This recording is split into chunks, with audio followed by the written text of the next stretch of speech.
speelt eigenlijk te veel toneel. En hij gelooft in zijn spel. Maar zo af en toe gelooft hij er zelf niet in. Bijvoorbeeld. Assalamualaikum warahmatullahi wabarakatuh. Pada kesempatan kali ini izinkan kami tim Jas Lurah, membagikan segelintir informasi tentang sosok pahlawan sekaligus mantan Presiden Republik Indonesia yang mungkin banyak belum diketahui oleh sebagian besar masyarakat Indonesia.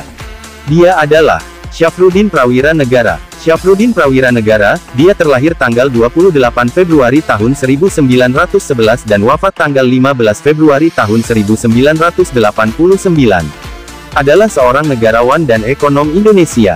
Ia memimpin Indonesia sebagai Ketua Pemerintah Darurat Republik Indonesia (PDRI). Selama masa demokrasi liberal, ia menjabat sebagai Menteri Keuangan dan Gubernur Bank Indonesia pertama. Selanjutnya, ia menjadi Perdana Menteri Pemerintah Revolusioner Republik Indonesia (PRRI), pemerintah tandingan yang ditumpas dengan operasi militer. Kami, bangsa Indonesia, dengan ini menyatakan kemerdekaan Indonesia.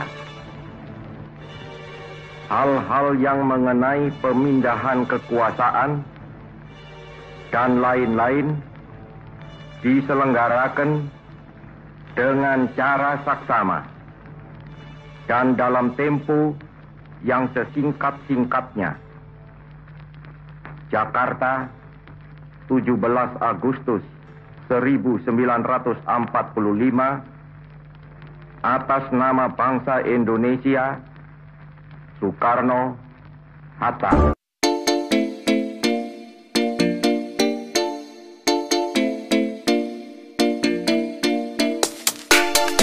Syafruddin berasal dari Banten, dengan campuran darah Sunda Banten Minangkabau. Meskipun semula apolitis selama studinya di Rekatoge School, sekolah tinggi hukum, ia mulai aktif dalam pergerakan nasional Indonesia setelah ia bekerja. Menyusul pecahnya Perang Kemerdekaan, Syafruddin mulai terlibat dalam pemerintah sebagai Menteri Keuangan. Kebijakannya yakni mencetuskan dan mendistribusikan uang Republik Indonesia.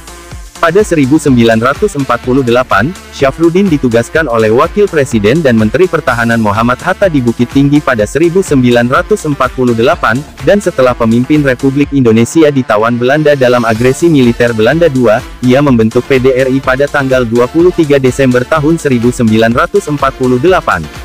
Kiprahnya bergerilya selama 7 bulan di Sumatera memungkinkan adanya keberlanjutan kepemimpinan sipil atas perlawanan fisik yang masih berlangsung, dan memaksa Belanda untuk kembali bernegosiasi.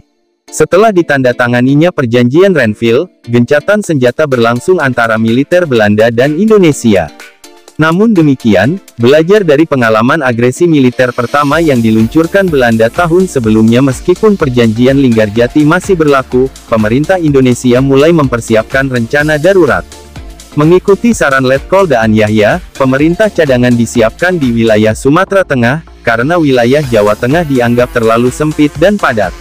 Wakil Presiden merangkap Menteri Pertahanan saat itu, Muhammad Hatta, mulai memindahkan perwira militer dan pejabat-pejabat ke Bukit Tinggi sebagai bibit pemerintahan darurat mulai bulan Mei tahun 1948. Pada bulan November tahun 1948, Hatta bersama Syafruddin pergi ke Bukit Tinggi dan mereka mulai mempersiapkan dasar-dasar yang diperlukan untuk pemerintahan darurat tersebut.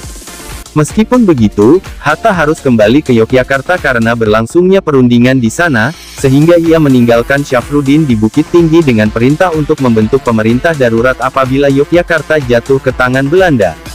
Pada pertengahan bulan Desember tahun 1948, Hatta sempat berencana kembali ke Bukit Tinggi dengan naik pesawat yang disediakan Perdana Menteri India Jawaharlal Nehru.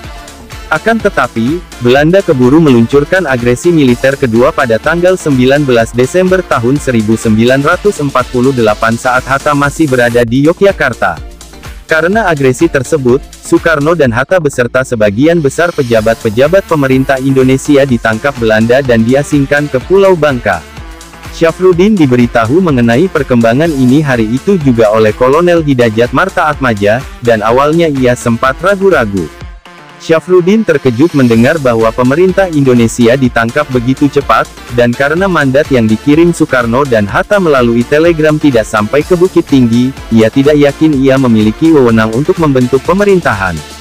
Syafruddin mengatur rapat dengan Gubernur Sumatera Teuku Muhammad Hasan dan wakilnya Muhammad Nasrun untuk membahas situasi, tetapi ketika pesawat tempur Belanda mulai terbang di Bukit Tinggi, rapat tersebut diakhiri.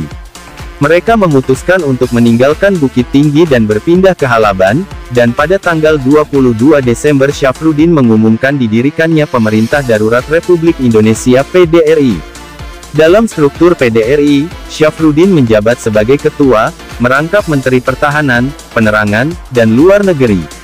Syafruddin juga mengumumkan Komisariat PDRI di Pulau Jawa yang diisi tokoh-tokoh RI yang tidak ditangkap Belanda seperti Susanto Tirtokrojo, I.J. Kasimo, dan Sukiman Wiryo Sanjoyo.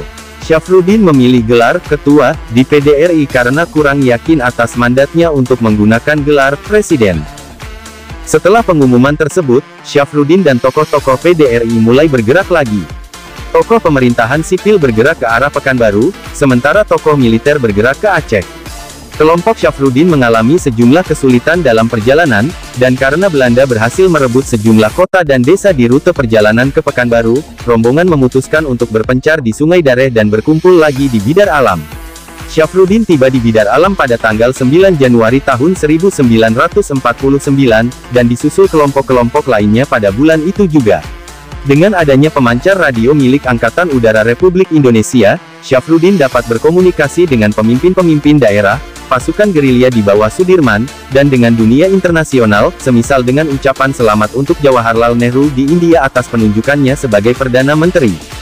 Untuk memastikan tetapnya ada pasokan makanan dan senjata untuk pasukan gerilya di Sumatera, Syafruddin mendirikan suatu badan yang memiliki wewenang atas perdagangan dari pantai timur Sumatera, khususnya penyelundupan candu dan hasil bumi ke Malaya Britania.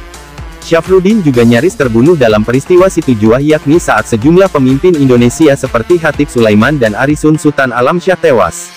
Syafruddin turut serta dalam rapat pada tanggal 14 Januari tahun 1949, tetapi ia pergi malamnya, sebelum serbuan Belanda pada dini hari tanggal 15 Januari menewaskan para pemimpin tersebut.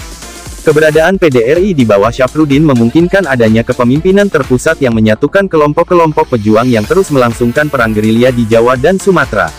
PDRI juga berkomunikasi dengan diplomat-diplomat Indonesia yang ditugaskan ke Perserikatan Bangsa-Bangsa PBB, di bawah Muhammad Rum, yang dapat berunding dari posisi yang lebih kuat karena perlawanan PDRI.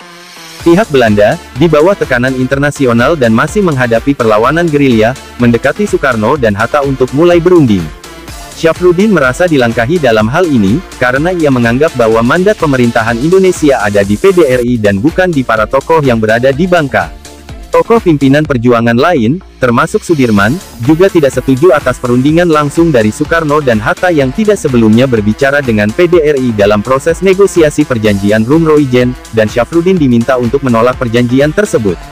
Akhirnya, setelah kunjungan delegasi yang terdiri dari Muhammad Natsir, Yohanes Leimena, dan Abdul Halim, Syafruddin setuju untuk menerima hasil perjanjian tersebut dan kembali ke Yogyakarta.